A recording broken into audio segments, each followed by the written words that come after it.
Good evening, everyone. I wanted to welcome everyone here to our new class tonight. We're going to be starting our study of Jewish history, Israelite history, from the end of the Pentateuch, the five books of Torah, and the death of Moses, and then going from there on for the next 1,000 years or so. Baruch atah Adonai Eloheinu melech haolam asher kiddushanu b'mitzvotav v'tzivanu la'asok b'divrei Torah. Blessed are you, O Lord our God, King of the universe, who sanctifies us with his commands and commands us to engross ourselves in Torah. And one of the things in a class that I had earlier this morning, they were talking about that blessing of la'asok, meaning not only engross ourselves, but making Torah our business. Everything that we do, that is our overarching thing would be Torah. So I thought that was a new, a little bit different twist to the thing. So again, want to welcome everyone here, and we're going to be just doing the introduction to Joshua rather than actually crossing into Canaan tonight. We're not gonna cross the river yet.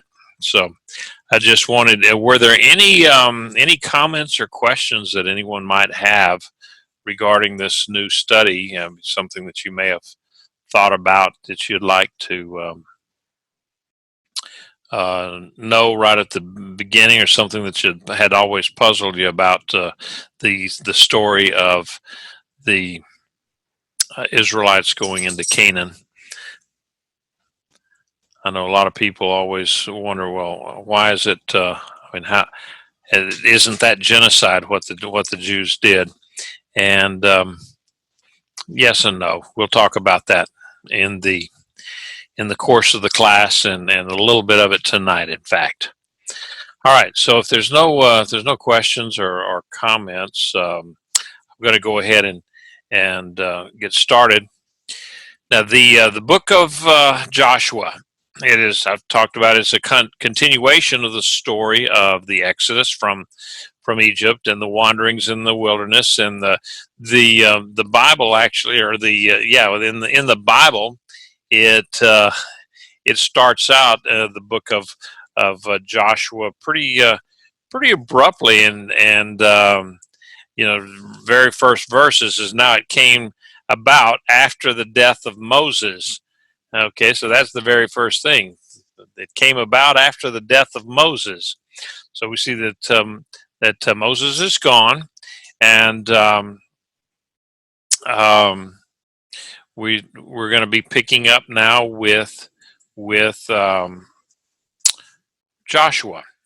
Now, the authorship of Joshua is not really known. Some people say that it is Joshua himself. And some of the writers will say that, and then others say that and he did write portions of it. He says he did, and it also speaks about Joshua dying, and so someone else is going to have to finish the book. And so the most common ideas of who it was that finished the book is Eleazar, who was that was Aaron's son, and Phinehas, who was the son of Eleazar. Okay, so we don't really know what it is. You just have to look at what some of the various authors and the commentators will say about it. So this book would have been written somewhere, some years after the conquest of Canaan, of course, because it tells of the conquest. We don't really know exactly when it was written, but probably not too long after the conquest of Canaan, because of the language in there. Whoever is writing this stuff said that, yeah, when we crossed over into the Jordan, or across the Jordan into Canaan, and we did this and we did that. So it was a contemporary witness, somebody who was there, is either Joshua or someone very close to Joshua who was writing this. So, and it, there are those that say, well, no, this book was written during the Babylonian exile, some, 800 or 900 years later or something like that, or, after 500 BCE, and this is 1406. Well, no, I'm not really sure that, I don't think that that's the case. Otherwise, the language would have been a little bit different, and there wouldn't have been the first person references in there to we did this and we did that. So the date of the Exodus, we assume, or we've been working on the assumption that the date of the Exodus is 1446 BC. And so that would put this book, with Israel spending 40 years in the wilderness and so forth, that would put this somewhere around 1406 BC. Now, and that's why we say that the gospel, or the book of Joshua, would actually begin, the writing of it, the historicity of it, I guess, would be 1406 BC. Now, Josephus says that the conquest took 5 years.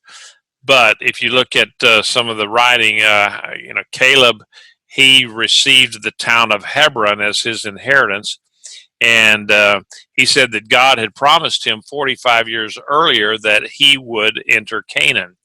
And so since God had given him that promise 38 years before Israel crossed the Jordan, that conquest must have taken closer to 7 years. So that's why we're looking at the conquest itself of taking place between 1406 and 1399 BC.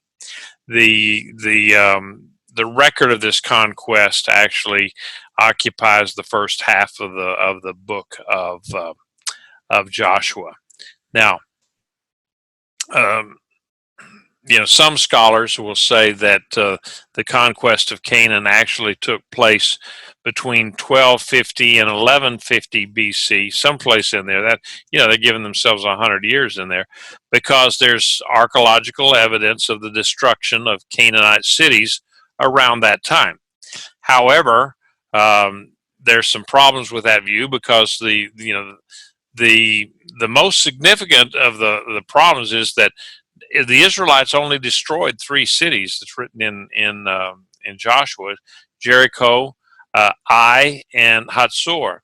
And God had promised them that they would live in cities that they had not built, enjoy fields that they had not planted, and harvest fruit they had not tended. Now that's in Deuteronomy 6, 10, and 11. So I think then the Israelites fought most of their battles in the fields outside of the cities.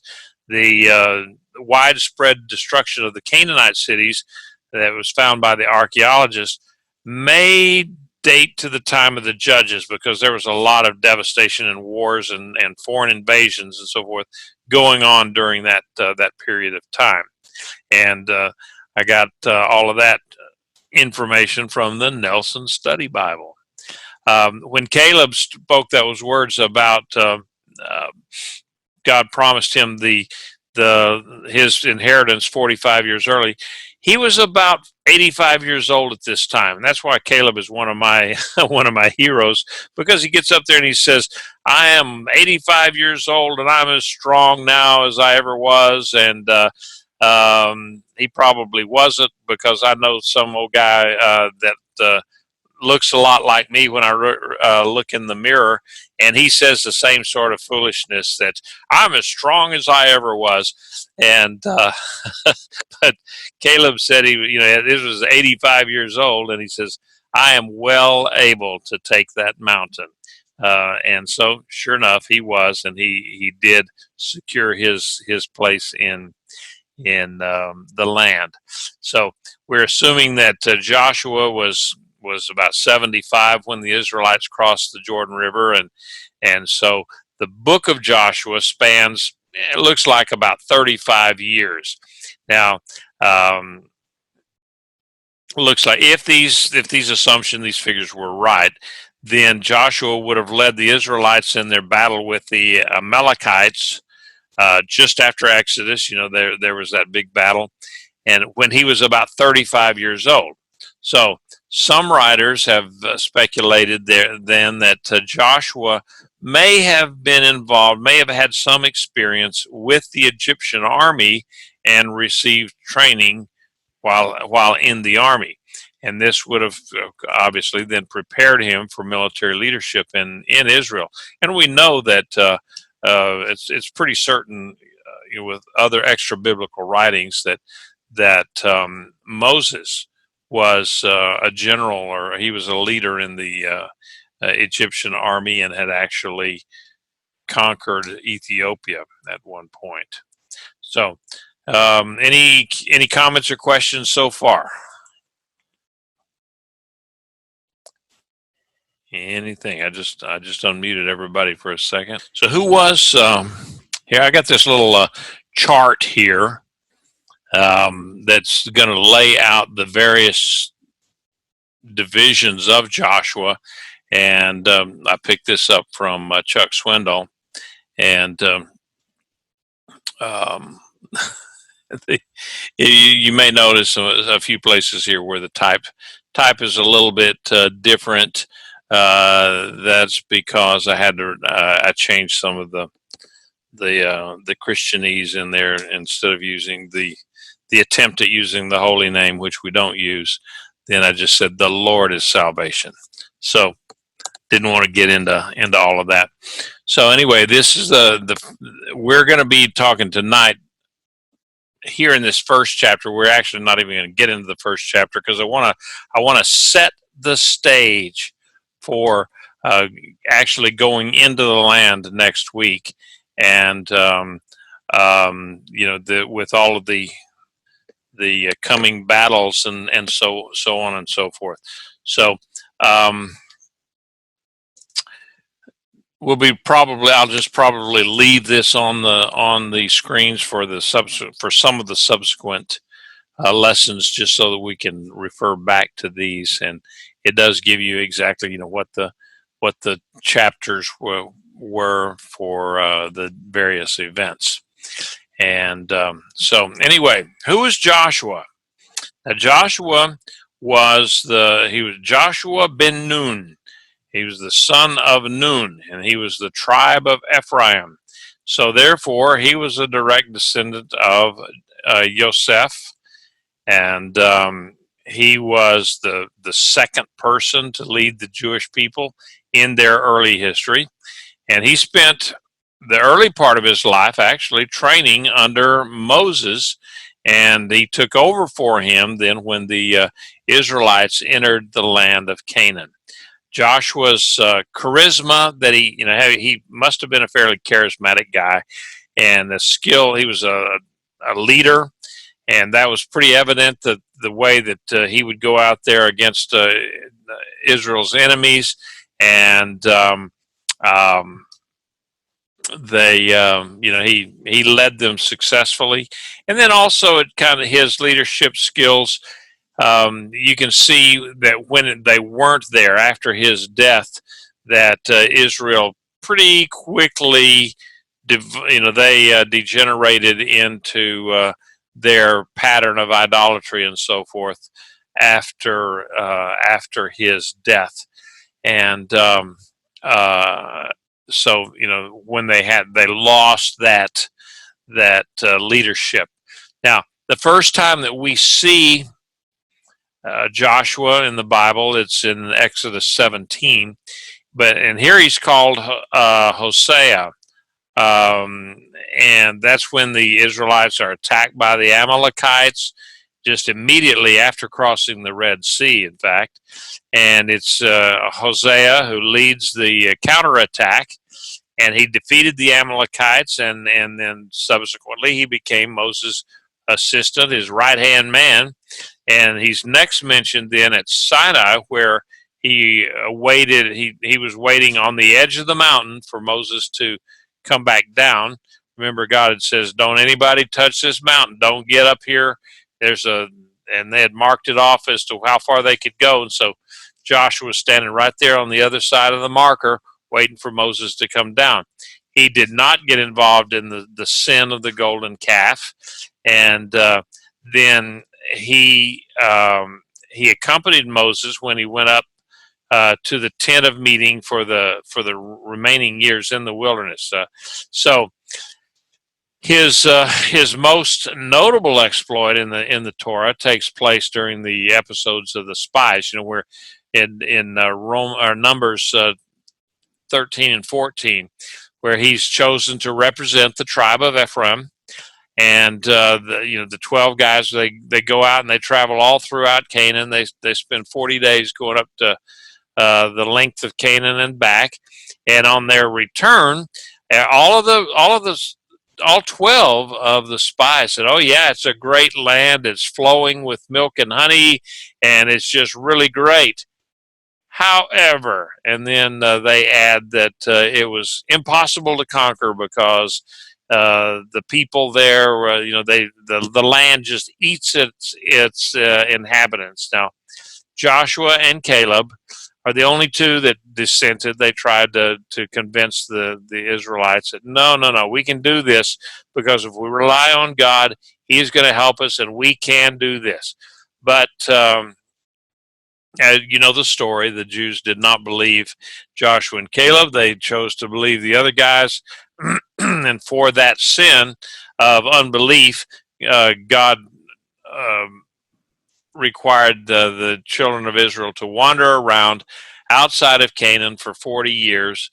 And a lot of it wasn't even really wandering. They spent a lot of time just sitting in cities, and so tent cities and so forth.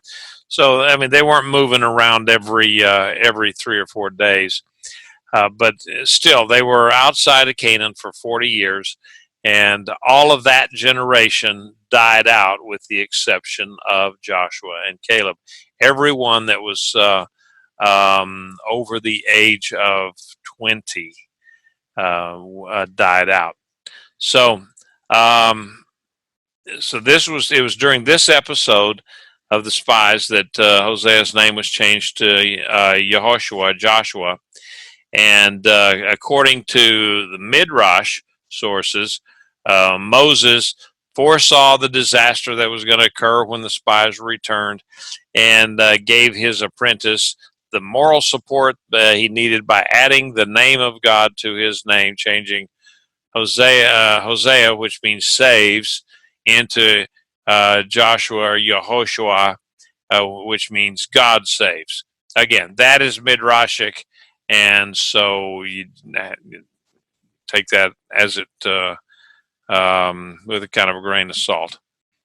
So, as Moses, toward the end of Deuteronomy, there where Moses' death is near, Joshua is chosen to be his successor. And then the Pentateuch, the first 5 books, ends with the Israelites right there on the verge of crossing the Jordan into the land of Canaan. And then the first book of the prophets, which is named after Joshua, this is where it picks up and the Torah leaves off. Now, immediately we see in Joshua, though, a duality in his character that we didn't quite see a lot of in Moses. Now, Moses was primarily a spiritual leader. He acted as an intermediary between God and the Jews.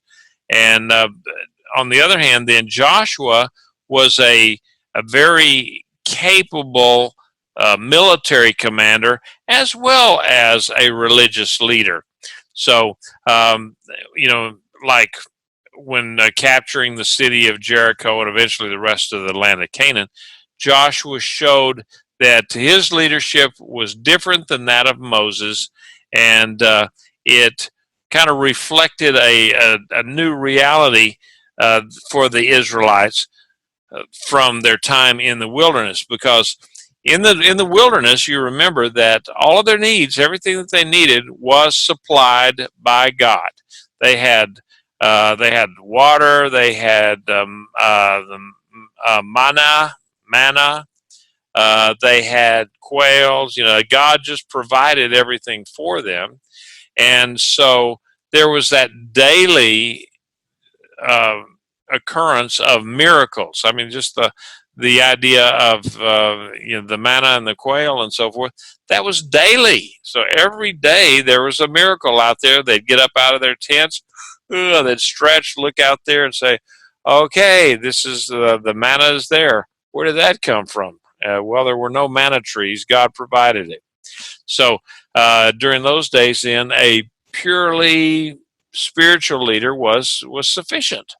So now they've crossed over. When they cross over into the Jordan, cross the Jordan into Canaan, then the manna ceases, and the quail. God says, "Okay, now you're on your own. You're going to take from your conquests." So the Jews necessarily needed a more practical, physically capable leader. Even though Joshua was 75, 80 years old at this point, he was a different kind of leader than was Moses. Now, the book of Joshua emphasized the role that God played in Joshua's victories. In the account of one battle, Joshua 10, for example, the Torah reports that as evening approached, the Jews were winning and wanting to finish the battle, so their enemy would have no chance of to regroup. So God caused the sun to stand still, allowing the Jews to go ahead and win the battle and totally defeat their enemy, so as they would not have to fight another one. So that's quite a miracle that God performed for them. Now, that you also go to the Battle of Jericho, and I'm not going to sing Joshua Fit the Battle of Jericho for you. And thank you. Okay, I appreciate it. People have said, okay. This was strange. I mean, that's uncharacteristic kind of a battle. What did they do? They marched around it, and on the seventh day they marched around it 7 times, and then they blew their shofars and shouted, and the walls came down. So they killed all of the inhabitants of Jericho except for the family of Rahab, who was the harlot who housed the spies and that had scouted out Jericho. But now, according to Midrash, again, some of the stories, the Jewish stories, Joshua eventually married Rahab, and the prophets Jeremiah and Huldah were their descendants. But there's no actual report in the book of Joshua of Joshua ever marrying anyone or actually even having any family life whatsoever. It just doesn't mention any kind of family life at all for Joshua. So, again, nice story, and I've heard it time and time again from other sources that Joshua married Rahab, and then that actually became, she was in then her descendants then became like David and eventually Yeshua. So that's kind of a long stretch. We don't really have any evidence for that. So it's kind of interesting now, though, that Christianity has attributed a role to Joshua that Judaism did not.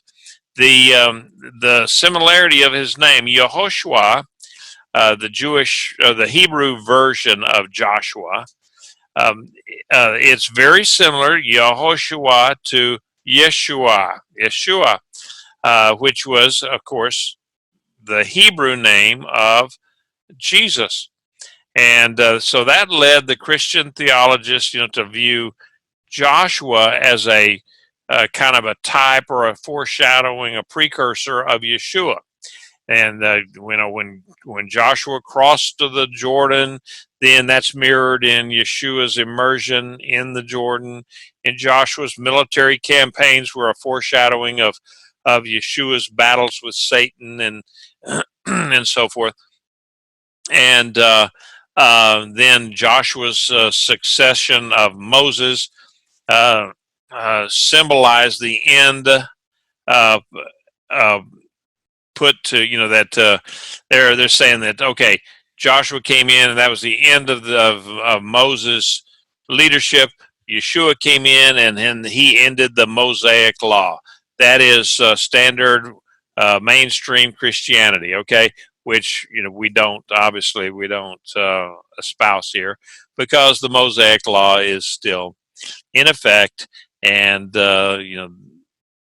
Torah is God's standard of holiness, and Yeshua himself said, I did not come to do away with the law. In fact, I came to just fulfill it, make it what it was supposed to be. So anyway, we'll go ahead with the who lived in Canaan. Who were these people?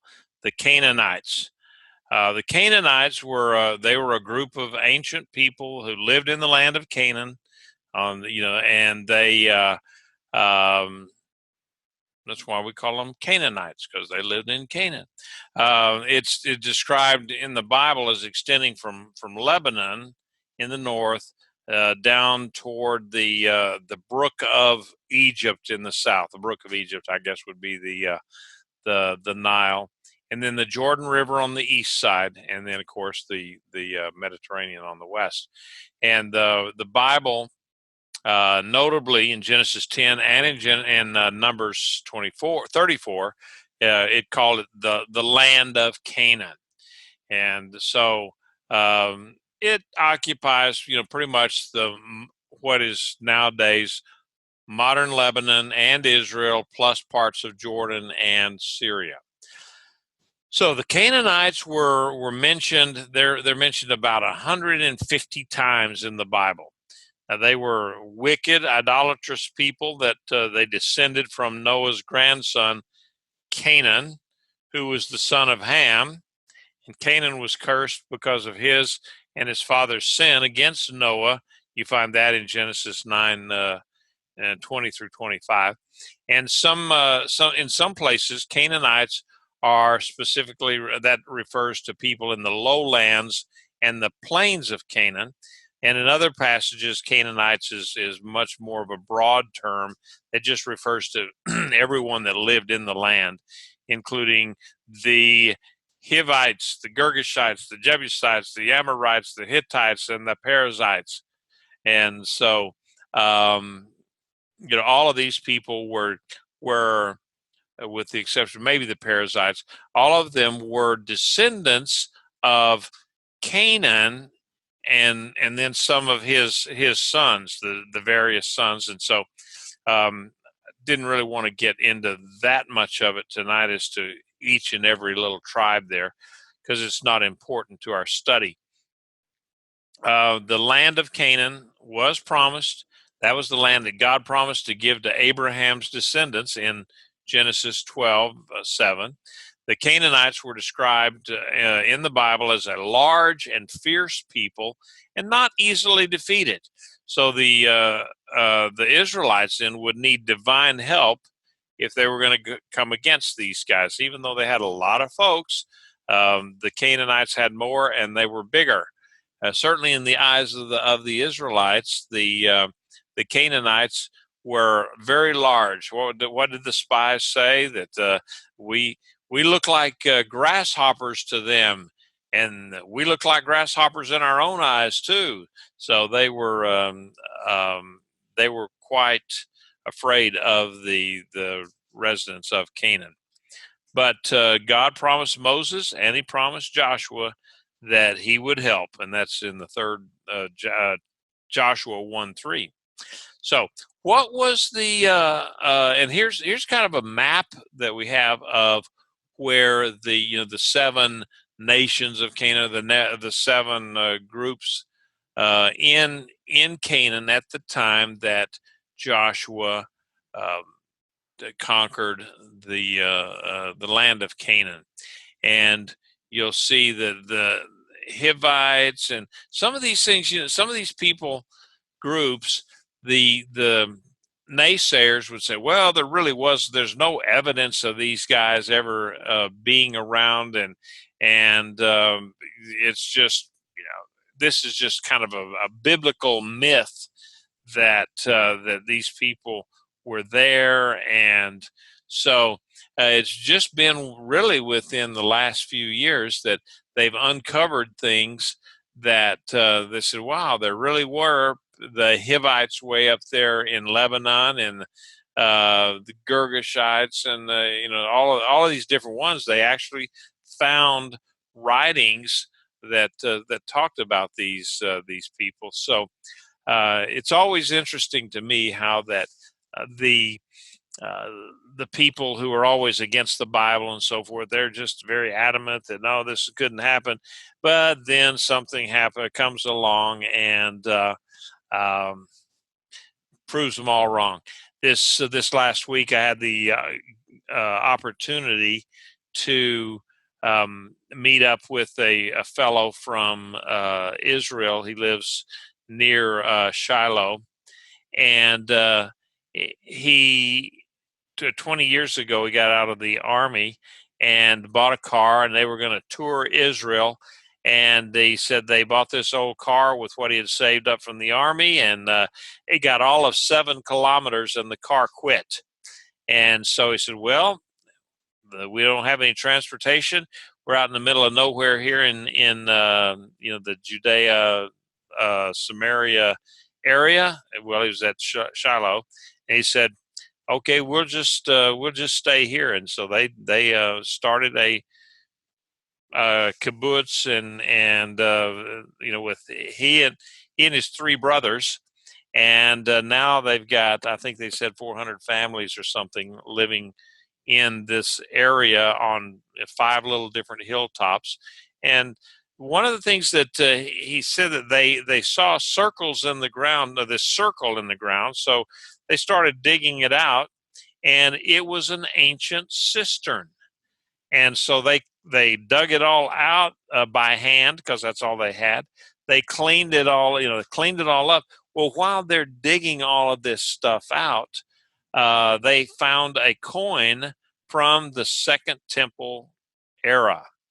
And so, people that say, well, the Jews don't have any claim to this land. Well, there was one of their coins, a Jewish coin from the Second Temple period. So that does show that, yep, there were Jews in that area. And it's just interesting. I always love these stories where just shows the anti-Bible folks, shows them up and shows them how wrong they really are. But it was a very interesting presentation that the fella had. And so he was really an underachiever. I guess he was a paramedic. He was a ordained rabbi. He was a lawyer and farmer, and the leader of these kibbutzim, and all of that. I don't know what he did in his spare time. And oh yes, and he also had six daughters. So quite an interesting young man. Anyway, going on. That was enough of that rabbi trail. So what was the religion of Canaan? Now, it was very polytheistic. They had a whole slew of deities, And their main one, the old man of their deities, was called El, or Elyon. So this is, this is one of the same names that that the Israelites called their deity, was El and Elyon, the supreme God. Um, and so people said, "Oh well, the Israelites and the Canaanites, they worship the same God." No, no, no. That's like us saying today that because we use the um, same word, that we have the same God of we say, our God. We use the word God. It's a title. It's really not a name. But then other people groups, say for instance the Hindus, they say, well, their God is so and so. Just because we both describe it as God does not mean it's the same entity. There is only one supreme being, of course. That's the God of Abraham, Isaac, and Jacob. But that's what they called their God, was El, or Elyon. And he was symbolized a lot back in those days with a monolithic structure, like kind of like an obelisk or of the Washington Monument. It comes to mind something like that. So this guy El, at this time, he lived up on a mountain of Lel, and his partner was Asherah, and he's more of a passive figure in most of their myths. Mostly, what he did was just stood up there and he granted this or that wish of the other gods. Now, uh, he resisted Baal's claim to power, but eventually he upheld it. And so anyway, that was their main one. Then Baal was the son of El. If you can get all these names straight. And I think I got a picture. Okay, there's the Canaanite god El. Okay. And I don't know how they figured that out, but they did anyway. And so then you got Baal, which was his son. Actually, Baal is it's not a name as such, but more of a title, and it's literally translated as Lord. Now, when Baal is mentioned in the Bible, it could refer to actually several different deities. The most well known would be the what they call the Baal cycle, and that's found in the Ugarit writings and so on. And it's Baal Hadad, and he wielded the powers of the storm, and he was basically the most powerful god, and in some cases even superseding El. So he was pretty much like the Zeus of the Near East. Okay, now in this Baal cycle, and I got a picture of Baal here. Okay, there he is. In this cycle, um, that he challenges this other deity called Yam, Yam, and who has been favored by El, and he kills him and his sea serpent Lotan with two special clubs. And so it goes on and on, all of these different different things. Then Baal gets into a feud with Mot, the god of death, and so this god of death actually um, kills Baal, and then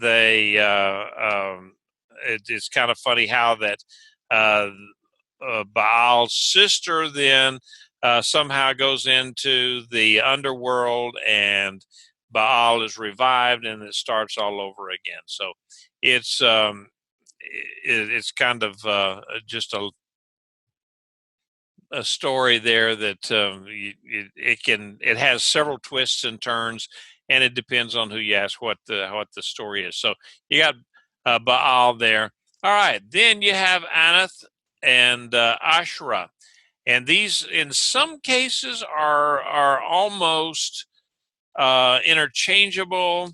Not is not mentioned too often in the Bible, and there is a city that was called Bathanath, or the house of Anat, and in Judges the hero Shamgar is said to be a son of Anath, um, suggesting that this Shamgar was not an Israelite. And so, even though she's not mentioned a whole lot in the Bible, this was probably one of the most well known of the deities, other than Baal, in the Canaanite mythology. She's a goddess of war and love, and she was also had a sisterly and a intimate relationship with Baal, her brother, which that confuses a lot of people because they also call her the virgin goddess. Well, virgin here probably just means her youthful appearance and her independence, and so forth. So this she was a violent goddess, and so there's lots of there's lots of stories. Some pieces are missing, so it's kind of difficult to understand all the twists and turns and so forth. But one of the stories, she gets mad and slaughters thousands of people in a valley, and why she's doing it is not really known, and possibly the people of the valley are not paying Baal, her brother, proper respect, whatever. So anyway, the story goes on how she's pretty bloodthirsty, and so forth. So then we come to Asherah over here. Asherah was a fertility goddess, and they would have these Asherah poles, or a kind of a totem, which was all over Israel. And so they were always having to go in. When you'd get a godly king, he'd have to go through there, chop down these poles. They were basically trees that they had cut down, fashioned into some kind of an idol. And the Asherah, Anath, and Ishtar, all of them they're almost interchangeable, and they're not exactly the same, but they function in the same way in the mythology of the day. So Asherah was a fertility goddess, and she was supposed to be the consort of El and later Baal, and so that would make her the mother goddess, and so forth. So that's who she was, and also she was the goddess here. She was the major source of the Israelites' unfaithfulness, because guess what? She was. I mean, it was she was the goddess of fertility, and so they had a lot of very promiscuous practices that were associated with her, temple prostitutes and and that sort of behavior, which to the men of the area, that was a very attractive thing. With um, would you like to? I guess it would be. Um, what religion would you like to be? Would you like to be this religion over here, where you were good all the time and you were chaste all the time, and you didn't have, basically the thing, you didn't have all that much fun, or you could go over here and do all sorts of stuff. We still see the same thing today, that you got the choice. You can be a believer in God and follow his standard of holiness, or that's not very much fun, guys. Let's go and hold my beer and watch this. And so you've got that whole other behavior pattern on the other side of the spectrum. And so, like Solomon said, there's nothing new under the sun. And that's the way it was back then, and that's kind of the way it is today.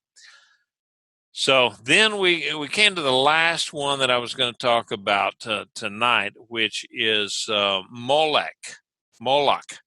And this practice was particularly onerous, I believe, certainly to God, because what it involved was the sacrifice of your firstborn child. And what they would do is to ensure that the land had that there was a good and fertile land, and all of the rest of your children that you would have would grow up to be strong and so forth. You offered the firstborn child to this deity Moloch. And what made it really, really bad was that what it was is that they would have this great big statue, which was really nothing more than just a big furnace. And they would take a firstborn child, and really they it wasn't like, okay, soon as you have this firstborn child, we're going to go and sacrifice him. No, in some cases, what would happen is that things would go well. They would have 2 or 3 or 4 years of really good crops and everything, and so they wouldn't sacrifice any children. And then when things would get tough again, they said, "Oh, it must be time to sacrifice some children." So then, at that point, you'd take children, the firstborn, and take them and throw them in the arms of this god statue thing. But basically, what it was was a ramp. Or just the open door of this furnace, and you just take them, and they would throw the child into the furnace alive. And so, I mean, just horrible, horrible stuff. And so that was particularly onerous to God, and even the people around the area, the other nations and peoples of the Near East looked at this and said, this is just not right. This is no good. And and what they would do when they're doing this, doing these things, you see in this picture here, they're blowing trumpets, and the guys over there, they're beating on drums, and you'd have all sorts of loud music, basically to drown out the screams of the sacrifices, is what it would amount to. So they found there was some Roman and Greek propaganda. We don't know if it's propaganda or truth, but the Romans and Greeks both said that they had found thousands of skeletons of infants that they were found near the ancient city of Carthage. So anyhow, we really don't know if that was true or not, but there's the evidence that points to that. So then the last one that I was going to talk about was the god of God Mot, the god of death, and literally that's what the name means, is death. And he was one of the 3 great sons of El, and he lived in the underground, the underworld, and he was not worshipped at all. Mot wasn't. He was something to be feared. And so, it gets involved. He's the one that killed Baal, and then Baal is revived, and then they have another fight, and so there's back and forth, and so it's just part of their big mythology. But the bottom line with all of this, with these people from Canaan, is that they had devolved into from something that, where Noah found grace in the eyes of the Lord because he was a fine, upright man, to the point of just a few generations later that they had just totally degenerated into worse than savages, because or animals or anything, because even animals have some sense of what is right and wrong, and these people seem to have no sense of what was right and wrong, and anything goes. It was totally hedonistic worship, and whatever made them feel good, that was good for them.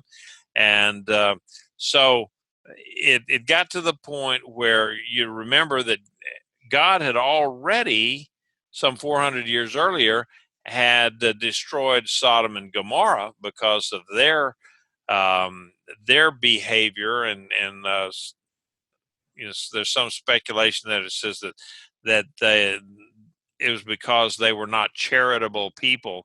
In other words, they were so self-centered they didn't care for anyone else. And so, but these guys here in Canaan, it seems bad that God would say, "Go in there and drive them out." He says, "I will drive them out ahead of you, but I want everything that breathes, I want it to be killed." And there's speculation that says, well, that because of their sexual practices, that STDs and so forth would have been viral. And of course they're viral, but I mean, they would have been just rampant. And so as a matter of health and so forth, that God said, no, get rid of it, because it's a disease we have to get rid of. Even animals, they practice bestiality and so forth. So it was just a terrible, terrible stain on humanity. And that's why God said, no, we're just I'm going to drive them out ahead of you, and clean up the land. And that's what he was trying to do, is make the land a place where Israel could come in there and then not be enticed away from the worship of the one true God. So anyway, all right, that ends